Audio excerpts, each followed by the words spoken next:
Hi guys, today is the day we are finally going to check something off my to-do list. Today I am going to be making garden beds out of cedar fence pickets. You can get each picket for, well, I suppose it depends on the area, but for me, at the end of 2023, they were about $4 each.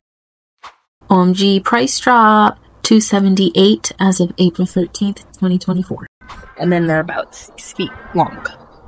They are only 5/8 inch thick, so this is a lot thinner than most wooden garden beds. It is cedar, which is more resistant to rot, but because it's so thin, I decided to do the outside. I did seal it with a spar urethane, water-based. I was trying to do research on whether or not it was food safe, and I was kind of getting conflicting answers, so I just decided not to do the inside, which may seem silly because that's where the soil and the moisture is going to be, but one of the main enemies of degrading your wood is going to be the sun, and our UV index for a lot of the year is really intense, so I decided if I wasn't going to put anything on the inside, then I would at least protect the outside from the sun. I have already made 5 of these, so let me show you what the end product looks like before we get started. So these two 3x4s back here are the first 2 that I made. I also have these 2 back here. I made these 3x1. I just kind of had a little bit of extra space. Hey! Don't eat my sunflowers. You naughty girl.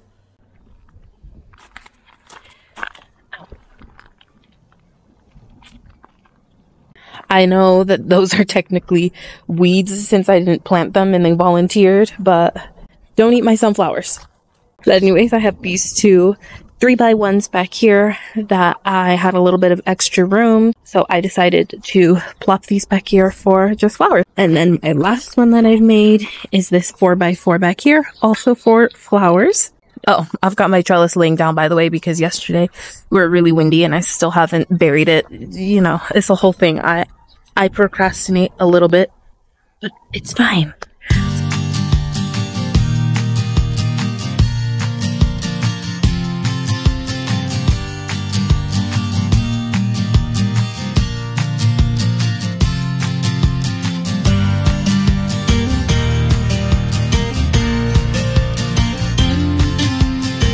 Alright, first thing to do is to get our corner pieces done.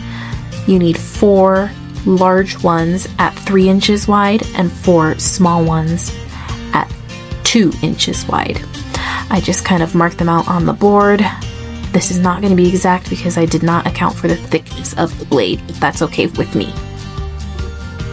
Here I am demonstrating that you always measure twice, or in my case 5 million times, and cut once.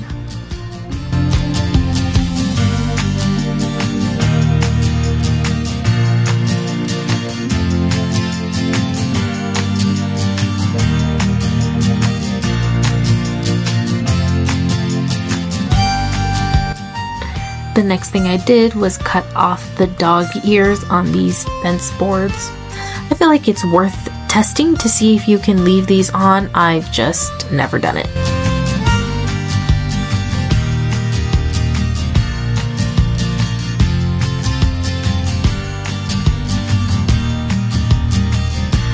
Next is to cut the sides. I made my beds 6 feet by 2.5 feet, so I'm measuring out those 30 inches here. I was having some issues. My pencil didn't fit in my sharpener, so it was dull, and I couldn't get it right there in the middle of my V point mark. I decided to just go with it and scooch it over ever so slightly, and look at that, perfect 30 inches.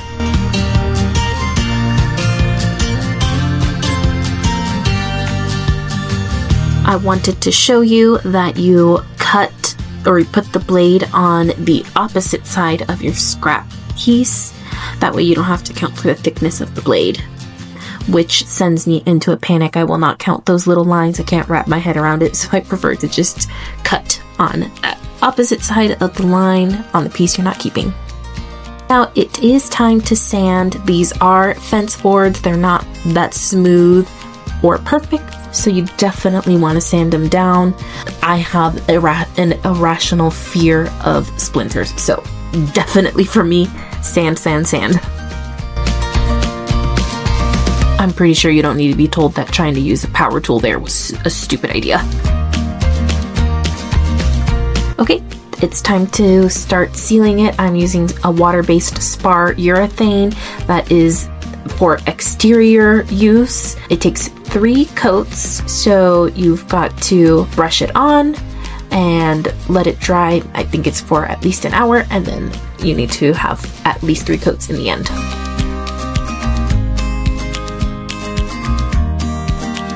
You also want to make sure you get any drips. Those will dry on there hard, so I use a brush to get the edges.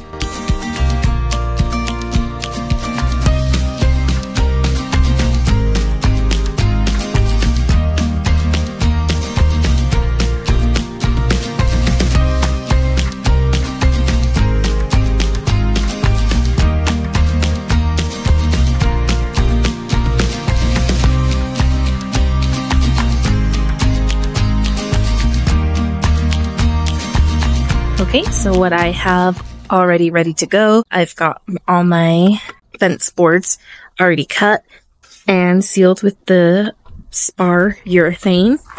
And then I have all my little corner pieces. I have these little templates, or it sounds super silly, but in woodworking you would call this a jig. And then I have screws. You would not know that it's pretty hard to find anything shorter than 1 inch exterior screws. So I've got 1 inch and 1.5 inch here, and then I'm going to be utilizing these galvanized corner brackets because again, this lumber is only, or these fence pickets are only 5/8 thick, so I wanted to use some metal corners to kind of make it more sturdy and hold up as long as possible. And the reason why I need these little corner pieces, because this is so thin, and the shortest possible exterior screw I could find was 1 inch. I needed to create these so we can have at least that inch to screw into. So first I'm going to get all my corner pieces and drill my pilot holes. I have here 1 drill and 1 impact driver, just so I don't have to switch the whatever this drill bit is called. Future Sydney here to bless you guys. Do not use an impact driver. It is too powerful, and this wood is a little bit too thin for your pilot hole and the actual one that grabs onto the screw, so I don't have to switch back and forth. That's why I have 2, but you don't need 2. These are just garden beds, by the way, so I am not worried about them being perfect and all of these being the exact same measurement, but I just cut them all going down the line, so I didn't bother pulling it out and making a new measurement. So they're all slightly different because of the thickness of the blade, but that's fine. This isn't adding really anything other than giving me something to screw in to make it thicker, but you're not going to be staring at it that close to notice that they're different sizes. I used 2 sizes, kind of like that. So I've got a longer one and a shorter one. That way on this side, it's kind of like the same length as the one by itself. That's the only reason why I did that. It probably doesn't matter, and you could just make these the same size, but I have a long and a short.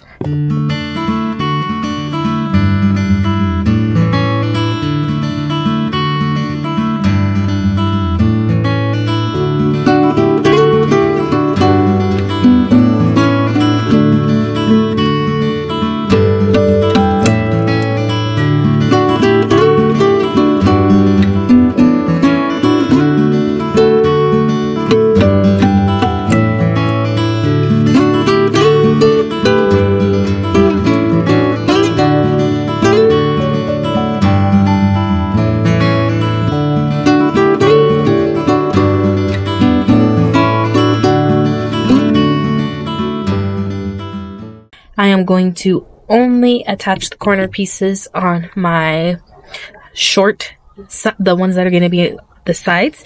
So let's do that first. So your boards may not always be exact. Obviously, this is a cheaper type of lumber. It's specifically cut for fence pickets, which are not perfect. So some of them, you know, might be a little bit wider than the 5.5. And some might be smaller. So whatever case that is, this one is not the exact width as this one. So I'm going to kind of line it up on one side and try to be, oh, this one is pretty off. Okay, that one is much better. And we're going to use one pilot hole. Screw her in.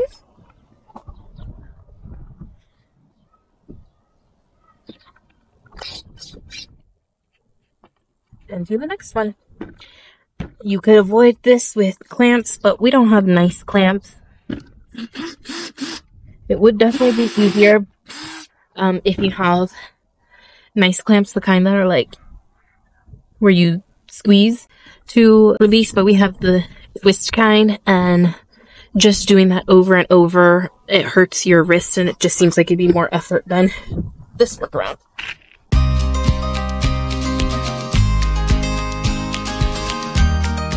Oh my god, a hummingbird just landed right over here.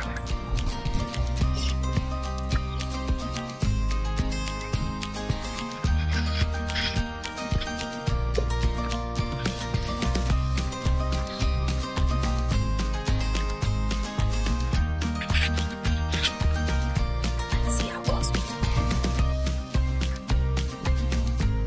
get. Oh, that close. Okay, anyways, distraction over. Back to work.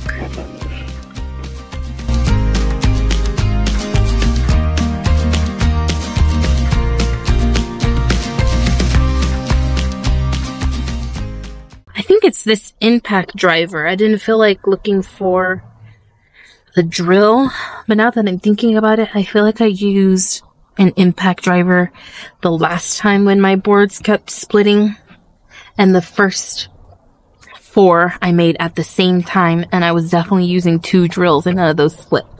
So, pro tip, I would say just use a drill. An impact driver is too much.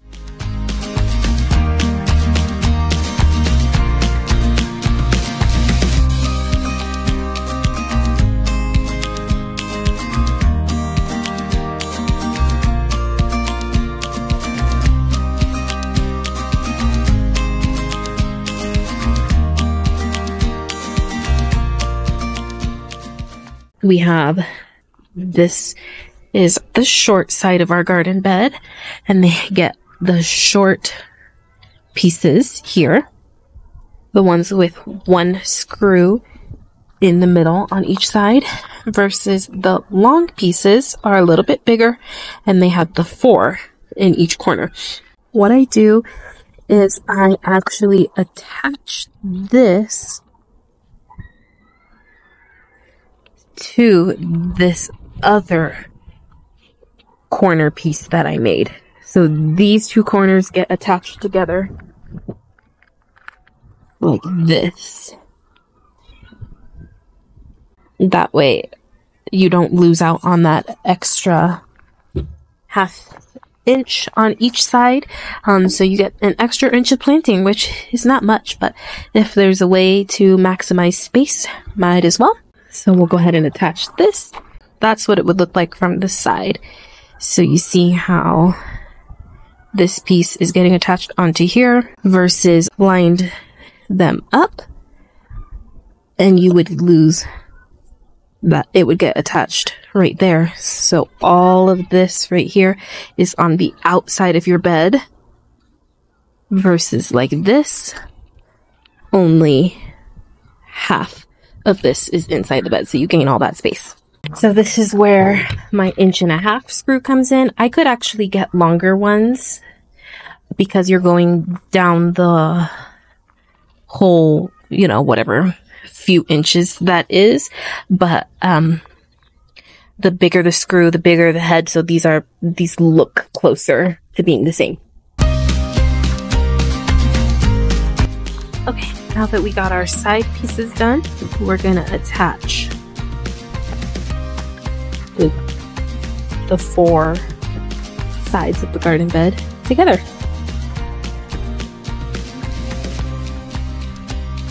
So we're gonna line this up. And instead of doing this outside piece first, I'm going to do the corner brackets first, since these should be for sure 90 degrees. We'll go with this.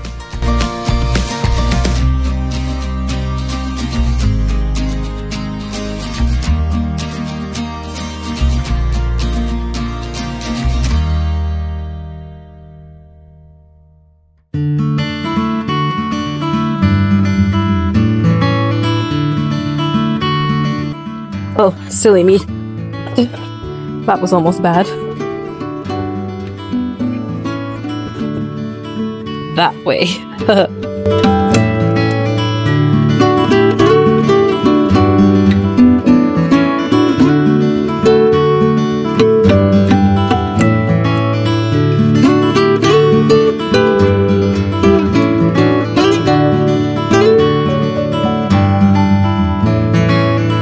Okay, so I got all the inner metal brackets attached. The last thing is to just finish attaching these outer corner pieces.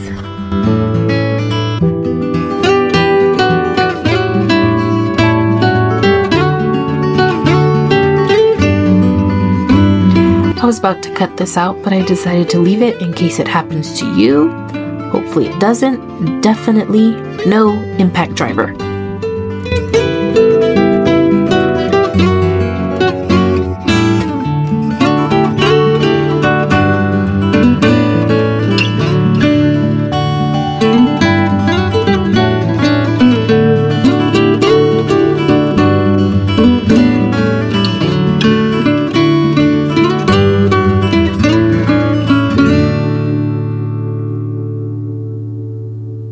So there are my 2 garden beds all done.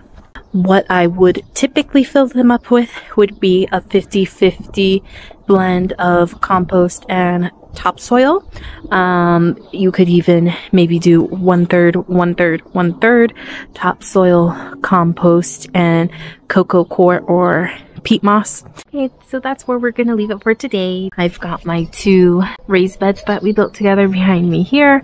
2.5 by 6 feet long. They're going up against the wall. Otherwise, of course, it's more common to see a 6 by 3. I hope this helps if you are looking to make your own garden beds this spring, with this being a little bit more of an affordable option. If you need it, I hope that helps you out in your journey. I will be filling these in with soil on another day. I was thinking another way that you could apply this, since they are only 5.5 inches deep, you could use this as sort of a no-dig bed, where you just add cardboard and compost on top instead of tilling it in, and then this can act as your border to keep that compost in place. The only reason I'm not going to be doing that is our soil here it's got little to no organic matter, so the soil is very compacted, like a solid rock, and we don't get very much moisture throughout the year. So just to kind of speed things along, I am going to mix in the soil a little bit. I don't have a tiller, so I'm just gonna dig with a shovel or something like that, whatever I find to be easiest at the time of me doing that. But certainly do what works best for you. If I missed something or you have any questions, please let me know in the comments and I will do my best to answer them if I have an answer. A very amateur woodworker, but this certainly works. It doesn't need to be complicated. It's just a box to hold your dirt. Thanks for watching and hope to see you next time. Bye.